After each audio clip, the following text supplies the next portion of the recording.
I would like to welcome to the stage Mrs. Nadia Koníčková, Czech National Contact Point for the Soil Mission from Technology Center Prague. And I would like to welcome here also Gudrun Lachthaler, Norwegian National Contact Point for the Soil Mission from Research Council of Norway. So, ladies, the floor is yours. Okay, I will pass the mic. Thank you very much.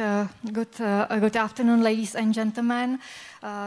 This afternoon presentation is focused on the opportunities in Horizon Europe Cluster 6, which will be open quite soon. As was mentioned already in the morning, the mission work program is still under discussion, so we decided to focus on Cluster 6 because there are many opportunities also for interest of this audience. And I'm very glad that Gudrun was so kind and will share the presentation with me. I'm sure many of you have already seen this scheme many times before. Just to mention that Horizon Europe has a total budget more than 95 billion euro, and around 9 billion is there dedicated for Cluster 6, and also the mission calls are funded from the budget of the second pillar. Cluster 6 is called food bioeconomy. Oh, it doesn't work. Not sure. Food bioeconomy, natural resources, agriculture, and environment, and it's so-called the 6th cluster. Someone, it's a block. I'm not the point. The next. No, the next slide. So we have slight technical progress. It's work. It's more on the screen. Okay, so sorry. We can go back. One back. Yeah. So once again. So the Cluster 6 work program is for 2 years. Research and innovation in this cluster will help to the long-term priorities and objectives like United Nations Sustainable Development Goals or European Green Deal, and as well the research and innovation contribute to the relevant EU strategies like EU soil strategy and EU forest strategy. The cluster is divided into 7 destinations. We will go through briefly through all of them. There are separate calls for each destination, and the calls will open 17 October with deadlines in February. In the work program, you will see both 1 and 2-stage submission procedures and quite well-known types of instruments, research innovation actions which are more focused on demonstration and piloting, coordination, support action, and co-fund.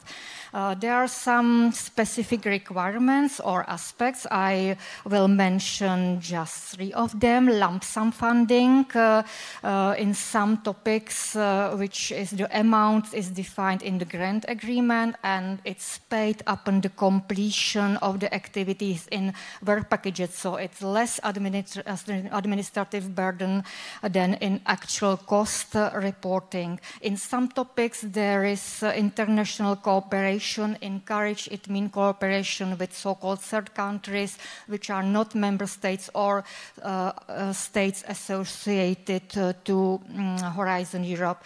And in some topics, there is pilot of blind evaluation. It means that in the first stage of the 2-stage calls, the expert evaluators do not know who is submitting the proposal. But there is also a specific requirement for multi-actor approach, and I would like to ask Gudrun, what does it mean for the applicant? Why this approach? And well, it's also an eligibility criterion, if I'm not mistaken. Thank you so much, Nadia. It shouldn't be necessary to actually show this again, because it was introduced already in Horizon 2020. And I remember then in the beginning, many applicants failed because they thought they should be including many universities from different countries. That was not the point. The point was exactly to engage demand-driven innovation, so that the relevance would be the most important criteria. And that does not mean universities from all over Europe. That means actually to involve end users, for example, because they have a demand. And RRI, responsible research and innovation and sharing. So that means that you bring the people to the project, to the proposal even, which will be affected by your suggestions, by the results you create in your projects. And again, as we heard from Anna this morning, the relevance for society. Because there must be change, because all the other innovation approaches didn't work. So let's see how that should be done. Exactly by involving the end users. And not only kind of, okay, we have an advisory board or we ask a few ones. No, we involve them in all the proposal stage, from the proposal to the demonstration in the project. And when we say end users, they can come from different sectors, of course, farmers, foresters, they are the natural ones in our area, but also advisors, businesses, policymakers, NGOs, civil society, and so on. And it's important to know, for those of you who want to send an application, the evaluators of your proposal, they will be asked to check if you really did your job right in your proposal. So they will look for proper integration, both in the project structure, but also in the planned activities. And of course, the question, are you as a researcher, are you getting proper access to the practical knowledge that the farmers, for example, possess, which is very often tacit? And in those countries, the member states in this case, of course, in the EU, they can also use the EIP Agri, the practice abstracts and the CAP features, which is not the case for the associated countries, but don't forget we are eligible in all the projects, all the proposals since we are associated to Horizon Europe. And of course, in every proposal you must explain the concrete measures, so to convince the evaluators how you want to integrate, involve and deliver. Thank you, Nadia. Thank you. I will continue. Here you see the number of topics per destination and the list of 7 destinations. The call 23 will be closed in 2 days, on 20 of September, but there will still be opportunities in call 2024. As you can see, the highest number of topics called are in the destination 2, which is fair, healthy and environmentally friendly food systems, and in destination 7, innovative governance, environmental observation, digital solution in support of the Green Deal. And now we will go briefly through the destinations. The first one, biodiversity and ecosystem services. Here the research and innovation activities should focus mainly on direct drivers for biodiversity decline, and as well to the mainstreaming biodiversity, ecosystem services, natural capital in the society and economy, or develop improved practices in agriculture, forestry and fisheries. And what is also very important is to interconnect biodiversity research and support policies and processes. In the 24 call, there will be 12 topics, mainly research and innovation actions, and here you can have a look also on some examples of topics to be called like invasive alien species or digital for nature. It means topics focus on better monitoring and understanding of the state of nature. There is a topic on pollinators and so on. we would like also to mention a little bit in more details one topic which might be of interest of this audience. It's conservation and protection of carbon-rich and biodiversity-rich forest ecosystems. In this topic, two research and innovation actions are expected to be funded. And as for the expected project outcomes, it's, for example, improved knowledge on management practices and ecosystem protection restoration methods and tools, or improved tools for joint monitoring of biodiversity and climate aspects in forest, and also the beneficiaries should provide some analysis of the current forest management and conservation practices in European forest. The scope of this topic is quite wide. The project should deliver some case studies, some predictive models of biodiversity changes, but I would like to underline mainly also guidelines for forest managers and conservationists, and as well what is important is to improve monitoring techniques, including remote sensing and field data methods.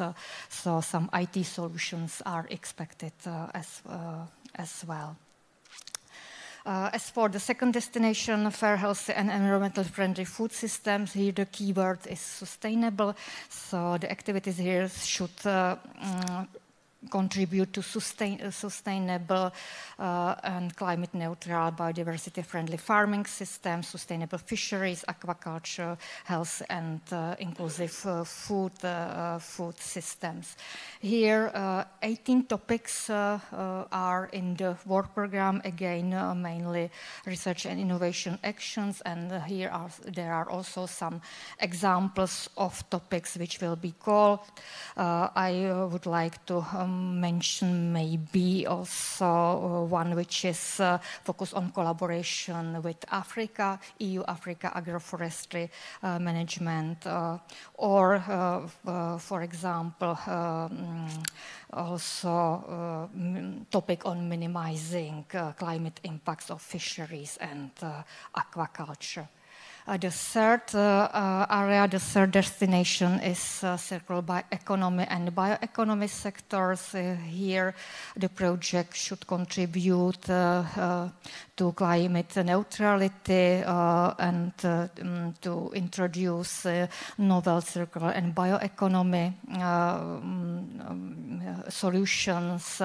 And again, here we have 16 topics which will be called, and I would like to mention, for example, biodegradation of bio-based materials or circular solutions for textile, plastics and electronics value chain, but also water and wastewater management issues, circular solutions for water and wastewater management issues.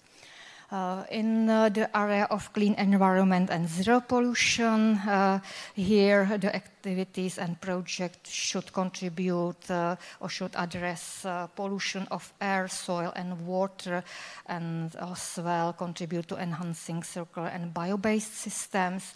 Again, here we have 5 topics, and as for the examples of topics, there are, for example, limiting nitrogen and phosphorus emission and regional level, or impacts of food system, monitoring of water quality in cities, or zero waste biorefineries.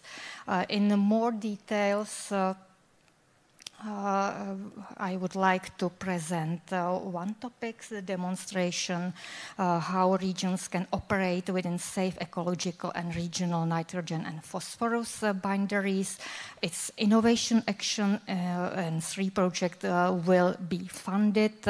Here the expected outcomes are to provide some solutions, some best practices to reduce nitrogen, phosphorus emission into water, air and soil from all emitting sectors, and demonstrate environmental, economic and behavioral effects of aforementioned nitrogen phosphorus limiting solution, and as well provide some guidance on practices to control regional nitrogen and phosphorus flows.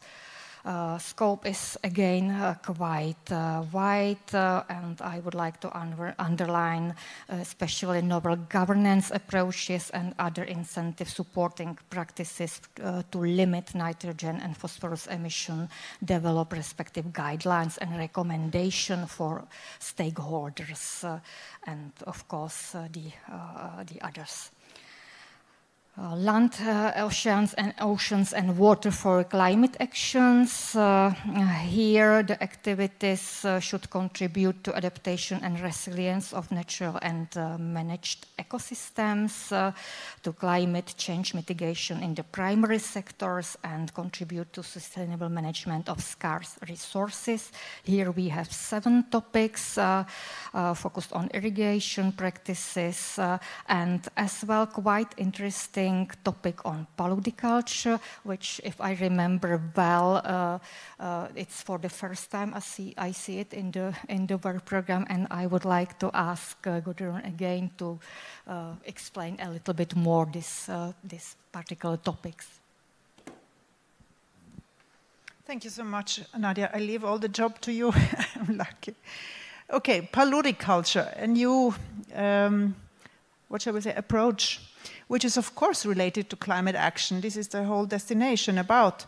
So the goal actually is here to provide re-wetting of 500,000 hectares in Horizon Europe, in the period of Horizon Europe. So this of course is related to the climate goals of the European Green Deal, to the biodiversity strategy especially, the nature restoration law which is coming up, and of course also to the missions, the soil, the oceans, and the climate adaptation mission. And these are 2 topics. The first one, a little bit smaller, of 5 million euros, a research and innovation action. This is about socioeconomic, climate and environmental aspects. So in case we want to re-wet and create crop growing in wetlands, marshes, we have to actually ensure that these farmers who engage in this endeavor make money, provide jobs for them and income. The climate benefits, clearly, carbon sequestration. We all know that if we drain wetlands, then there will be huge emissions of climate gases. The water quality, we need the wetlands, and conserving nature, which is natural. And of course, those who will get this project, they will have to reserve money for also the other project, because there are 2 projects, and that's large-scale demonstrations. So we move from providing the framework, the knowledge, towards already implementing that. Demonstrate. So these are innovation actions, huge ones, 10 million, two of them, to be financed, where we demonstrate practical options. So how can we actually grow crops on degraded wetlands which have been drained? And the goal here is to have minimum 50 hectares in at least 3 areas in the project, which demonstrate that it is feasible and that farmers can make money with that. And of course here, this is an example of the multi-actor approach. Engage the whole society, because this will have effects on those who live nearby, and of course policymakers and authorities and so on. So I think here I give the word back to you. Thank you very much, Gudrun, for the explanation of these 2 topics. And the last topic we would like to explain in a little bit more detail is improving irrigation practices and technologies in agriculture. This is a topic for research and innovation actions. And again, among the project outcomes, there are solution and prevention tools for water management in areas of water scarcity, The solution could also, or the project could as well unlock the potential of recycled sewage, sludge and other bio-waste streams as alternative resources for agriculture, but as well increase socio-economic and environmental potential of alternative irrigation practices such as fog harvesting, quite interesting topic. As for the scope, proposals should address, for example, use of water and fertilizers via irrigation for different agriculture systems, deliver tools for alternative water for agriculture, and deliver practices and solutions in farms to deal with the effects of water abundance. And as well here are expected recommendations for policies to reduce financial risk for early adopters of practices developed in the project. The sixth destination on resilient, inclusive, healthy and green rural, coastal and urban communities should contribute to sustainable development of rural, coastal and urban areas, contribute to their preparation to achieve climate neutrality and deliver innovative and smarter circular solution. In this area, there will be 5 topics. For example, new European Bauhaus in urban food systems. It means to leverage new European Bauhaus values for food system transformation to be more sustainable, inclusive, but also aesthetic. So there was a question of artist involvement, so maybe this might be also an opportunity. And the last destination, innovative governance, environmental observation, digital solution in support of the Green Deal, should address innovative governance models enabling sustainability and resilience, contribute to further exploitation of environmental observation data, products and Green Deal solution. Here we have 12 topics, mainly in this case coordination and support actions, and the topics, example of topics are food system transformation and regional organic farming, thematic network support to EU advisory network on forestry, and many others. I would like also to mention European partnerships in Cluster 6. There will be new calls, but already 2 European partnerships which are co-funded are implemented by Technology Agency of the Czech Republic. It's a topic or partnership on biodiversity and partnership water for all. And there are also opportunities in institutionalized partnership, Circular Bio-Based Europe. The call will be closed as well in 2 days, and the next call will be open only next year. So it's not, at the moment, it's nothing to say about it, or nothing more to say about it. Just to conclude, all these opportunities for open and forthcoming calls you will find on funding and tender opportunities portal. And as we are speaking today about cooperation in Horizon Europe, also between Czech Republic and Norway, we have prepared also some data to show this how the cooperation works so far. So in Czech teams and Norwegian teams together in Cluster 6, they have 61 participations in 19 projects, in which 42 organizations are from Czech Republic and Norway are involved.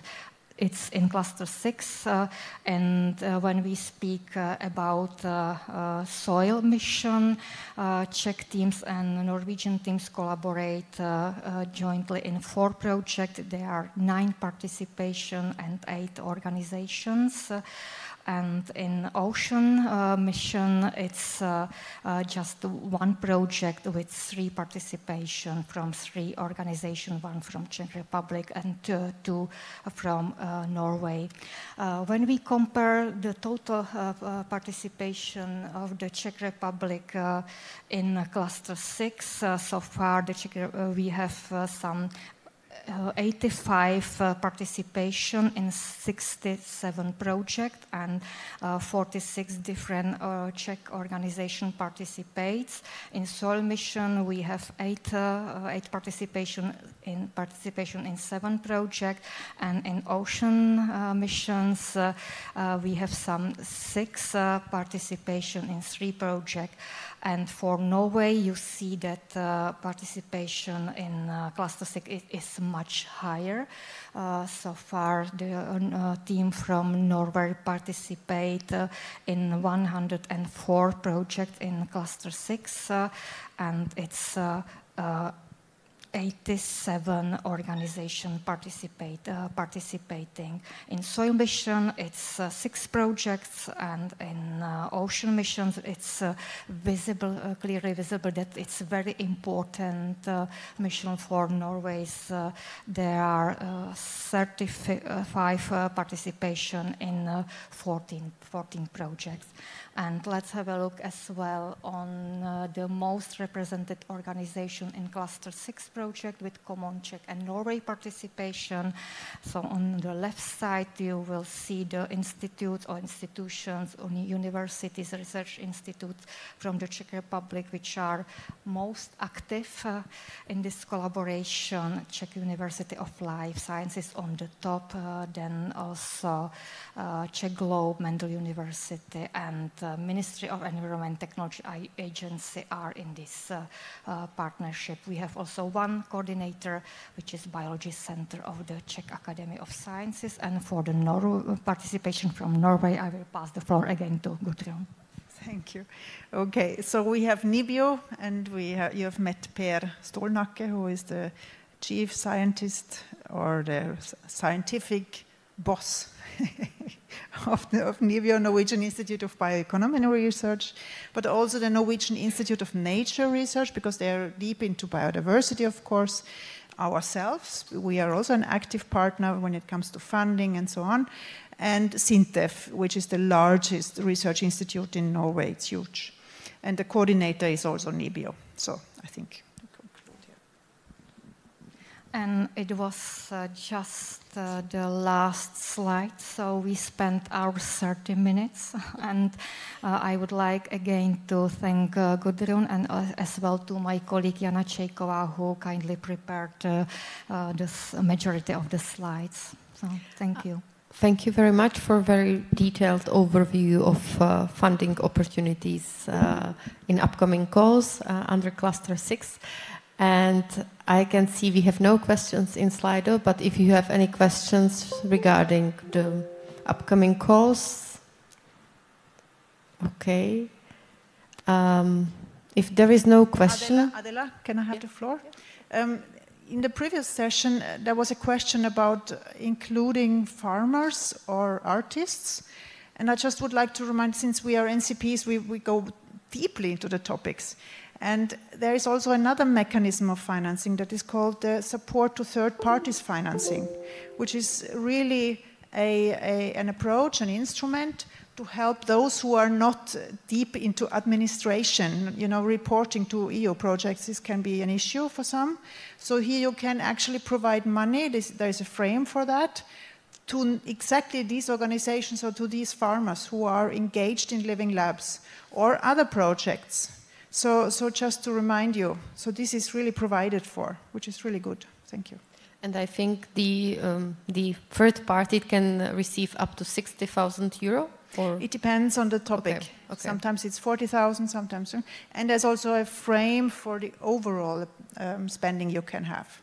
But this is to lessen the administrative work for this sector. Thank you. Okay. There is one question.